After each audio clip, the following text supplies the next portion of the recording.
Breaking news. Group 2 mains కు అర్హత సాధించిన అభ్యర్థుల తరపున కూటమి ప్రభుత్వాన్ని ప్రశ్నించారు ఏపీసీసీ అధ్యక్షురాలు వైఎస్ షర్మిల. ఈ మేరకు ఎక్స్లో ట్వీట్ చేశారు. 2023 డిసెంబర్ 11న ఇచ్చిన నోటిఫికేషన్ రోస్టర్ విధానంలో తప్పులను సరిదిద్దకుంటే నష్టం జరుగుతుందని అభ్యర్థులు ఆవేదన వ్యక్తం చేస్తున్నారని పేర్కొన్నారు. తప్పులు సరిదిద్దాలని అభ్యర్థులు కోరుతుంటే మరోవైపు అడ్వకేట్ జనరల్ సైతం కోర్టులో తప్పులు ఉన్నాయని ఒప్పుకుంటే హడావుడిగా ఈ నెల 23న పరీక్ష నిర్వహించాల్సిన అవసరం ఏంటని ప్రశ్నించారు.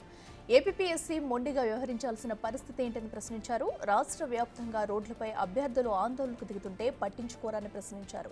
రోస్టర్ విధానంలో తప్పులు సరిదిద్దే అంశంపై మెయిన్స్ పరీక్ష నిర్వహణపై ప్రభుత్వం వెంటనే ప్రకటన చేయాలని డిమాండ్ చేశారు.